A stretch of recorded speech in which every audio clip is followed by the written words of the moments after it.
नमस्कार दोस्तों, स्वागत है आपका हमारे चैनल पर एजुकेशन फॉर नॉलेज में। आज के वीडियो में देखेंगे बिहार सम्मान ज्ञान बिहार स्पेशल से संबंधित अभ्यास प्रश्नावली प्रैक्टिस सेट नंबर 72। अगर आप सेट नंबर 1 से लेकर 71 तक नहीं देखे हैं तो आप हमारे प्लेलिस्ट में विजिट करें। Bihar special most important GK GS करके प्लेलिस्ट बना हुआ है। यहाँ पे टोटल प्रैक्टिस सेट डाला जा रहा है। टोटल 100 प्रैक्टिस सेट है। एक प्रैक्टिस सेट में 20 प्रश्न है। आपको बता दें, इस प्रकार से हम लोग 2000 प्रश्नों का पीवाईक्यू करेंगे, यानी कि 2000 प्रश्न है। ये सारे पीवाईक्यू है, प्रीवियस ईयर क्वेश्चन जो बीपीएससी और बीएसएससी के अलग अलग एग्जामों में पूछे गए हैं। तो रिवीजन के लिए इंपॉर्टेंट है, क्विक रिवीजन के लिए। ये आने वाले 17 फर्स्ट बीपीएससी हो या फिर 72nd बीपीएससी हो, बीपीएससी टीचर 4.0 हो या फिर बिहार एसआई, बिहार पुलिस इत्यादि एग्जामों के लिए समान रूप से उपयोगी है। तो चलिए वीडियो को शुरू करते हैं बिना किसी देरी किए हुए। आप वीडियो के अंत तक बने रहें। पहला क्वेश्चन दिया गया है कि जेपी आंदोलनकारियों को पेंशन देने की घोषणा किस राज्य ने की है? तो फर्स्ट का आंसर हो जाएगा डी, बिहार। बिहार सरकार ने जेपी आंदोलनकारियों को पेंशन देने की घोषणा की है। तो फर्स्ट का आंसर हो जाएगा डी। क्वेश्चन नंबर 2 दिया गया है, मौर्य काल में देसी वस्तुओं पर कितना प्रतिशत बिक्री कर लिया जाता था? तो 2 का राइट आंसर हो जाएगा सी, 4%। मौर्य काल में देसी वस्तुओं पर जो परसेंटेज लगाया जाता था वो 4% बिक्री कर लगाया जाता था। अगर मौर्य काल से संबंधित फैक्ट देखेंगे तो मौर्य साम्राज्य की स्थापना चंद्रगुप्त मौर्य ने 322 ईसा पूर्व की थी। मौर्य साम्राज्य के शासकों में चंद्रगुप्त मौर्य, बिंदुसार, अशोक भी एक प्रमुख थे। अशोक ने बौद्ध धर्म के प्रसार के लिए बहुत काम किया और मौर्य साम्राज्य में व्यापार, कृषि, अर्थव्यवस्था काफ़ी फलती फूलती रहे। तो ये कुछ इंपॉर्टेंट है जिसको आप याद रख सकते हैं। नेक्स्ट देखेंगे, क्वेश्चन नंबर दिया गया है 3 और 3 में आपसे बताया जा रहा है कि बिहार का कौन सा प्राचीन राज्य आरंभ में बहुत दिनों तक आर्यव्रत के बिहार तथा बाहर तथा अन्यार्य जाति के लोगों का आवास स्थल रहा? तो थर्ड का आंसर हो जाएगा ए, यह मगध क्षेत्र था। यानी मगध ऐसा एरिया था जहाँ पे ऐसा घटना घटा था। क्वेश्चन नंबर 4 है, मगध सम्राट चंद्रगुप्त के राजप्रसाद में कितने पाषाण स्तंभ पाए गए हैं? तो इसका आंसर 4 का हो जाएगा सी, 84 पाषाण स्तंभ पाए गए हैं। जब मगध के जो राजा थे सम्राट चंद्रगुप्त मौर्य, उनके राजप्रसाद में जो 84 पाषाण स्तंभ पाए गए हैं, जहाँ पे इनको राजप्रसाद राजगद्दी पे बिठाया गया। ये इंपॉर्टेंट है, पिलर की बात किया जा रहा है। क्वेश्चन नंबर 5 है, बिहार के इतिहास में पहली बार राज्य का आर्थिक सर्वेक्षण किसके द्वारा पेश किया गया है? तो 5 का राइट आंसर सी हो जाएगा, सुशील कुमार मोदी के द्वारा बिहार के इतिहास में पहली बार राज्य का आर्थिक सर्वेक्षण पेश किया गया था। क्वेश्चन नंबर देखेंगे 6 और 6 में दिया गया है कि 2011 की जनगणना के अनुसार राज्य में सर्वाधिक साक्षरता दर वाला जिला कौन सा है? साक्षरता दर यानी आपसे लिटरेसी रेट पूछा जा रहा है अकॉर्डिंग टू 2011 सेंसस के अनुसार। तो यहाँ पे 6 का राइट आंसर हो जाएगा डी, रोहतास जो जिला है वो 2011 की जनगणना के अनुसार बिहार राज्य का सबसे अधिक पढ़ा लिखा वाला जिला था। यानी लिटरेसी रेट यानी साक्षरता दर वाला जिला सबसे अधिक था बिहार में, रोहतास। नेक्स्ट क्वेश्चन देखेंगे, क्वेश्चन नंबर यहाँ पे देखेंगे 7 और 7 क्वेश्चन नंबर में दिया गया है कि मगध साम्राज्य में कलिंग का विलय सर्वप्रथम किसके द्वारा किया गया था? तो 7 का राइट आंसर ये हो जाएगा, महापद्मानंद के द्वारा मगध साम्राज्य में कलिंग का विलय सर्वप्रथम किया गया था, महापद्मानंद के द्वारा। तो राइट आंसर 7 का हो जाएगा ए। क्वेश्चन नंबर 8 है, महावीर के अनुयायी क्या कहलाते हैं? तो महावीर के अनुयायी क्या कहलाते हैं? तो क्वेश्चन नंबर 8 का राइट आंसर सी हो जाएगा, जैनी कहलाते हैं। महावीर के अनुयायी जैनी कहलाते हैं, इस पॉइंट को याद रखें। क्वेश्चन नंबर 9 दिया गया है कि ज्ञानपीठ पुरस्कार प्राप्त करने वाले प्रथम बिहार या फिर बिहार के निवासी कौन थे? तो ज्ञानपीठ पुरस्कार आपको बता दें कि ये पहले 22 भाषा में दिया जाता था। भारत के संविधान के 8वीं अनुसूची के अंतर्गत ये दिया जाता है, जितने भाषा संविधान में उल्लेख है। तो भारत के 8वीं अनुसूची में टोटल भाषाओं की संख्या 22 है वर्तमान में, लेकिन ज्ञानपीठ पुरस्कार अब वर्तमान में 23 भाषाओं में दिया जाता है। 2018 में पहली बार अंग्रेजी में दिया गया था। तो टोटल 22 जो भारत के संविधान के 8वीं अनुसूची में उल्लेख है और एक अंग्रेजी, तो इस प्रकार से टोटल 23 भाषाओं में दिया जाता है ज्ञानपीठ पुरस्कार।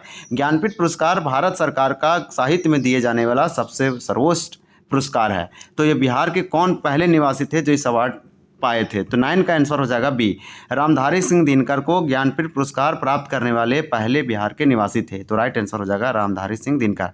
रामधारी सिंह दिनकर को राष्ट्र कवि के नाम से भी जाना जाता है। क्वेश्चन नंबर 10 है, मगही बोली शैली का जनक किसे कहा जाता है? तो 10 का आंसर हो जाएगा सी में दिया है सुरेश दुबे। सुरेश दुबे को मगही बोली शैली का जनक माना जाता है। तो क्वेश्चन नंबर देखेंगे 11 में दिया गया है कि मलमास, तो मलमास मेला बिहार में कहाँ आयोजित किया जाता है? तो एक मेला है, मेला मीन्स फेयर है, और बिहार में आयोजित किया जाता है, इसका नाम है मलमास।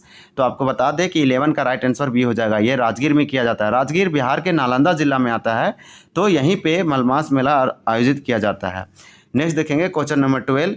द्वितीय बौद्ध संगीत का अध्यक्षता किसके द्वारा की गई थी? तो द्वितीय बौद्ध संगीत का बात किया जा रहा है। तो आपको बता दें कि 12 का राइट आंसर सी होगा, सर्वकामी के द्वारा द्वितीय, यानी कि सेकेंड जो बौद्ध सम्मेलन हुआ था, बौद्ध काउंसिल जो हुआ था, तो द्वितीय बौद्ध संगीत के जो अध्यक्षता प्रेसिडेंट किए थे वो सर्वकामी के द्वारा किया गया। तो कामी के द्वारा किया गया, ये इसको अच्छे साथ रखें। 12 का हो जाएगा सी। क्वेश्चन नंबर दिया गया है 13। बिहार में बरौनी तेल शोधक कारखाने की स्थापना किस पंचवर्षीय योजना के अंतर्गत की गई थी? तो 13 का राइट आंसर हो जाएगा बी। द्वितीय पंचवर्षीय योजना के दौरान बिहार में बरौनी तेल शोधक कारखाने की स्थापना किया गया था। तो ये सेकेंड 5 ईयर प्लान हो जाएगा इसका राइट आंसर। अब हम लोग यहाँ पे जानेंगे बिहार के बरौनी तेल शोधक कारखाना के बारे में।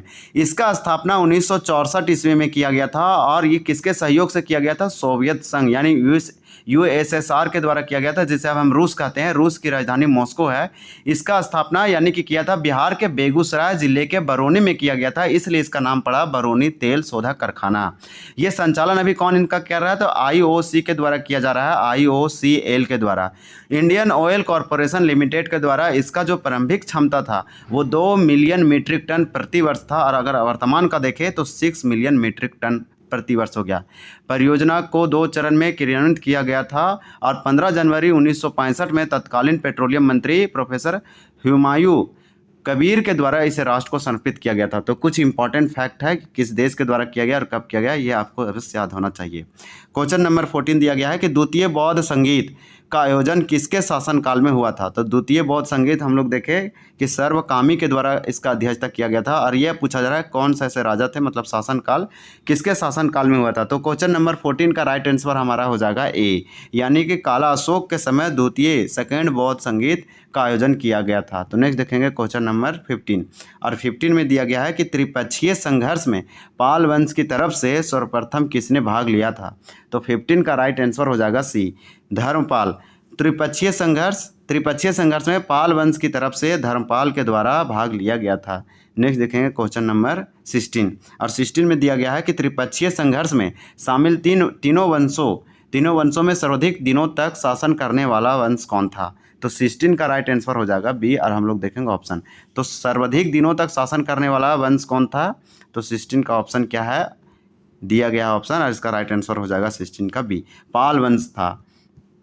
नेक्स्ट क्वेश्चन है, क्वेश्चन नंबर दिया गया है 17, और 17 में आपसे पूछा जा रहा है कि महावीर का जन्म स्थल कुंडग्राम बिहार के किस जिले में है? तो महावीर का जन्म स्थल कुंडग्राम बिहार के किस जिले में है? तो 17 का राइट आंसर हो जाएगा ए, वैशाली। तो महावीर का जन्म स्थल कुंडग्राम बिहार के किस स्थान में है? तो बिहार के वैशाली जिला में पड़ता है, और इसी स्थान में महावीर का जन्म हुआ है। त्रिपक्षीय संघर्ष कितने चरणों में हुआ था? तो ऐसे ऐसे क्वेश्चन पूछे गए हैं, आने वाले समय में पूछे जाएंगे। तो 18 का राइट आंसर हो जाएगा डी, 5 चरण में त्रिपक्षीय संघर्ष हुआ था। तो नेक्स्ट देखेंगे क्वेश्चन नंबर दिया गया है 19, और 19 में पूछा जा रहा है कि किस योजना अवधि में बिहार में जयप्रकाश रोजगार गारंटी योजना का शुभारंभ किया गया था? तो 19 का आंसर हो जाएगा सी, 10वीं पंचवर्षीय योजना में बिहार में जयप्रकाश रोजगार गारंटी योजना का शुभारंभ किया गया था। राइट आंसर हो जाएगा सी, 10वीं पंचवर्षीय योजना में। बिंदुसार के शासनकाल में कहाँ पर विद्रोह हुआ था? तो बिंदुसार के शासनकाल में कहाँ पर विद्रोह हुआ था? तो 20 का राइट आंसर हो जाएगा ए, तक्षशिला में हुआ था। तो इस प्रकार से इस सेट का टोटल टॉप 20 प्रश्न हम देखें, और इसका सारा आंसर हम सही बताएं। अगर आपको लगता है कि कोई मिस्टेक हुआ या गलत हुआ तो आप जरूर बताएं। आपका कमेंट का पिन किया जाएगा, हार्ट दिया जाएगा। ये आंसर है, हम आपको बता चुके हैं। सेट नंबर 73 अगले वीडियो में अगले पार्ट में देखेंगे। तो दोस्तों ये था हमारा सेट नंबर 72। अगर आपको यह जानकारी पसंद आई हो तो वीडियो को लाइक और शेयर करना ना भूलें, चैनल को सब्सक्राइब करें और बेल आइकन दबाएं ताकि आप हमारे आने वाले वीडियो को मिस ना करें। मिलते हैं अगले वीडियो में, तब तक के लिए धन्यवाद। जय हिंद।